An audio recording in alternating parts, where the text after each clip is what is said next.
तो ये है दरियाए नील कि जिसको हमारी दुनिया का सबसे लंबा दरिया भी माना जाता है और आज के मॉडर्न दौर में इसको नाइल के नाम से भी पुकारा जाता है। वैसे तो इस ऐतिहासिक दरिया का जिक्र कुरान समेत लगभग सारी ही आसमानी किताबों में मौजूद है। आज से हजारों साल पहले अल्लाह के एक मशहूर पैगंबर यानी कि हजरत यूसुफ अलैहिस्सलाम को भी इस दरिया के बिल्कुल बीचों बीच में दफनाया गया था। अब एक मशहूर पैगंबर को इतने बड़े दरिया के बिल्कुल बीचों बीच में क्यों दफनाया गया था और आखिर क्या वजह है कि आज के दौर में अगर पूरी दुनिया में किसी मकबरे की मतलब किसी कब्र की सबसे ज्यादा तलाश की जा रही है तो वो कोई और नहीं बल्कि यही हजरत यूसुफ अलैहिस्सलाम का मकबरा है। आखिर क्या वजह है कि यहूदी लोग अपना सारा मालो दौलत, अपना टाइम और अपनी एनर्जी लगाकर हजरत यूसुफ अलैहिस्सलाम के मकबरे को हर हाल में तलाश कर रहे हैं। आखिर ऐसा क्या राज छिपा है हजरत यूसुफ अलैहिस्सलाम के मकबरे में कि यहूदियों को अपने इतिहास में आने वाले बेशुमार पैगंबरों से कहीं ज्यादा दिलचस्पी सिर्फ और सिर्फ हजरत यूसुफ अलैहिस्सलाम के मकबरे में है। तो चलिए आज की इस छोटी सी वीडियो में अपने इन सारे ही सवालों के जवाब जानने की कोशिश करते हैं। RH नेटवर्क के नॉलेजेबल फ्रेंड्स, हजरत यूसुफ अलैहिस्सलाम के जिनको यहूदी लोग जोसेफ के नाम से पुकारते हैं, वो एक ऐसे मशहूर पैगंबर हैं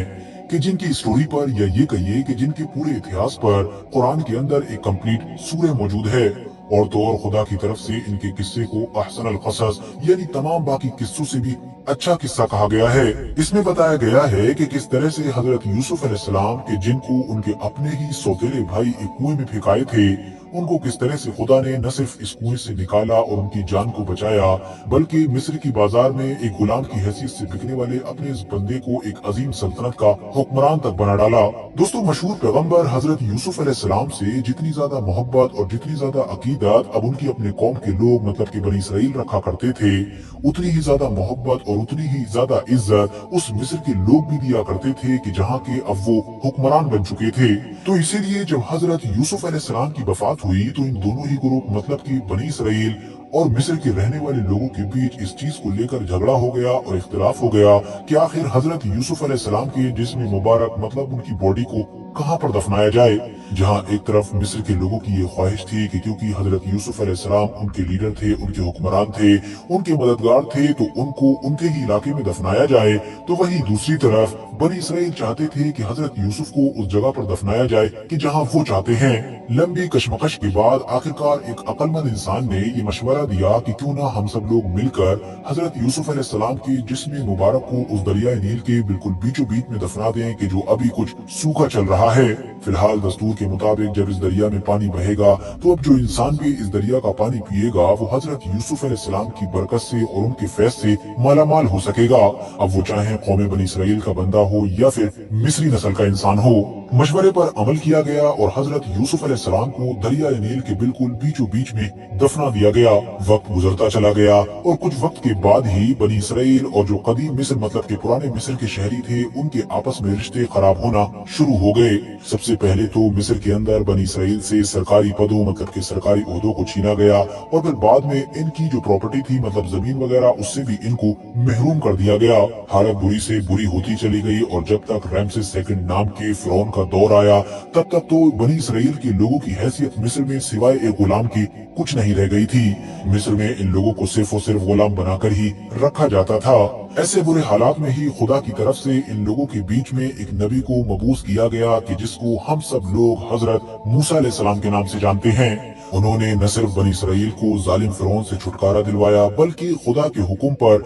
इन सभी लोगों को मिस्र से निकलकर फिलिस्तीन की तरफ हिजरत करने को भी कहा। मगर ये सब लोग जब हजरत मूसा अलैहिस्सलाम के साथ हिजरत के इरादे से मिस्र से निकल रहे थे तो इन्होंने हजरत मूसा अलैहिस्सलाम को एक वादे के बारे में याद दिलाया। एक ऐसा वादा कि जो इन लोगों के बाप दादाओं ने किसी दौर में हजरत यूसुफ अलैहिस्सलाम से किया था। ये दरअसल हजरत यूसुफ अलैहिस्सलाम की एक वसीयत के बारे में वादा था कि जिसमें उन्होंने कहा था कि जब भी मेरी कौम मतलब कि बनी इसराइल मिस्र से हिजरत करेगी तो उसके लिए लाजिम है मतलब उसके लिए ये जरूरी है कि वो मेरे जिस्म मुबारक को भी अपने साथ लेकर जाएगी। मगर दोस्तों, परेशानी की बात ये थी कि हजरत यूसुफ अलैहिस्सलाम की वफात को तो सैकड़ों साल का वक्त गुजर चुका था और अब वहाँ पर किसी को भी नहीं पता था कि आखिर एग्जैक्टली हजरत यूसुफ अलैहिस्सलाम की कब्र कहाँ पर मौजूद है। मगर हाँ, सिर्फ और सिर्फ एक बूढ़ी को पता था। इस बूढ़ी कमजोर औरत से जब हजरत यूसुफ अलैहिस्सलाम की कब्र के बारे में दरियाफ्त किया गया तो इसने तो फिर एक ऐसी शर्त रख दी कि जिसको सुनकर खुद हजरत मूसा अलैहिस्सलाम भी जलाल में आ गए। इस बूढ़ी औरत की शर्त ये थी कि वो मरने के बाद जन्नत में हजरत मूसा अलैहिस्सलाम का पड़ोस चाहती थी। पहले तो पैगंबर हजरत मूसा अलैहिस्सलाम इस बात पर राजी ना हुए, मगर फिर बाद में खुदा के हुक्म पर आपने हामी भर दी। बूढ़ी औरत ने भी अपनी शर्त पूरी हो जाने के बाद अब एक खास मतलब एक पर्टिकुलर जगह को पॉइंट आउट किया, जहां पर पहुंचकर बनी इसराइल के लोगों ने पानी खुश्क किया और फिर वहां पर जब खुदाई की तो उन लोगों को किस्मत से हजरत यूसुफ अलैहिस्सलाम की कब्र मिल भी गई। फिलहाल उन्होंने हजरत यूसुफ अलैहिस्सलाम की बॉडी मतलब जिस्म मुबारक को अपने साथ लिया और मिस्र से हिजरत कर गए। मगर बाद में इन सब लोगों ने यूसुफ अलैहिस्सलाम को किस जगह पर, किस इलाके में और किस तरह से दफनाया था, इस चीज का जिक्र ना तो किसी ऐतिहासिक किताब में मिलता है और न ही किसी धार्मिक किताब में मिलता है। मगर दोस्तों, आज के दौर में फिलिस्तीन का जो वेस्ट बैंक वाला इलाका है उसमें एक शहर पड़ता है कि जिसको नापलस के नाम से जाना जाता है। इस शहर में ही एक ऐसी जगह मौजूद है कि जिसको यहूदी लोग मकाम यूसुफ और मुस्लिम लोग मज़ार यूसुफ के नाम से जानते हैं। यहूदी लोगों के मुताबिक यही वो जगह है कि जहां पर हजारों साल पहले उनके आबा अजदाद ने मतलब उनके बाप दादा ने पैगंबर हजरत मूसा अलैहिस्सलाम के साथ यूसुफ अलैहिस्सलाम की जिस्म मुबारक को मिस्र से लाकर दफना दिया था। गौर करने वाली बात यह है कि इब्ने बतूता और अली शेर नवाई जैसे बड़े बड़े मुस्लिम हिस्टोरियंस की तरफ से भी यहूदियों के इस दावे पर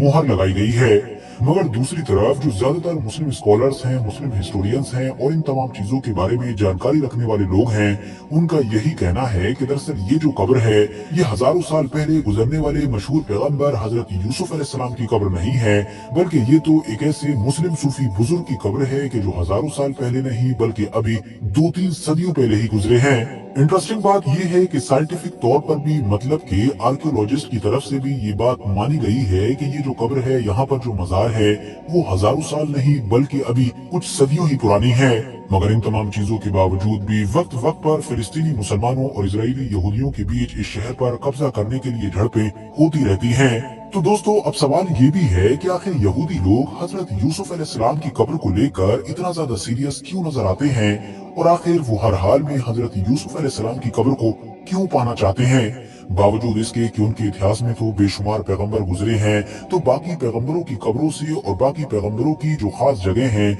उनसे इतनी ज्यादा दिलचस्पी क्यों नहीं है कि जितनी ज्यादा हजरत यूसुफ अलैहिस्सलाम के साथ है। तो दोस्तों, इस चीज का जवाब हम लोगों को उनकी कुछ धार्मिक किताबों में या फिर उन रिवायतों में मिलेगा कि जो उनके यहाँ पर पीढ़ी दर पीढ़ी एक दूसरे की जबान से ट्रांसफर होती रही है। इन तमाम चीजों से दरअसल ये नतीजा निकाला गया है कि इतिहास में जब कभी भी यहूदी लोगों को हजरत यूसुफ अलैहिस्सलाम का कुर्ब मिला है, मतलब जब भी ये उनके करीब में पहुंचे हैं, तो इन लोगों ने तरक्की की एक अलग ही बुलंदियों को छुआ है। यही वजह है कि आज के दौर में हर यहूदी न सिर्फ हजरत यूसुफ अलैहिस्सलाम की कब्र बल्कि ताबूत सकीना कि जिसके अंदर हजरत मूसा अलैहिस्सलाम का असा मुबारक और हजरत सुलेमान अलैहिस्सलाम की अंगूठी या इस तरह की कुछ और भी पवित्र चीजें मौजूद हैं, इनको अपनी विरासत समझते हैं और इनको हर हाल में पाना चाहते हैं। क्योंकि इन लोगों के मुताबिक अगर ये लोग इन सारी चीजों को पालेंगे तो एक बार फिर से इन लोगों की हुकूमत और इन लोगों का राज वैसे ही दुनिया पर कायम हो जाएगा कि जैसा हजरत दाऊद अलैहिस्सलाम और हजरत सुलेमान अलैहिस्सलाम के दौर में हुआ करता था। सोशल मीडिया पर बनाई गई कुछ अलग अलग वीडियोस और लिखे गए कुछ अलग अलग आर्टिकल्स में लोगों ने इस तरह के दावे भी किए हैं कि कुछ साल पहले इजराइल की तरफ से इस कब्र को खोदने की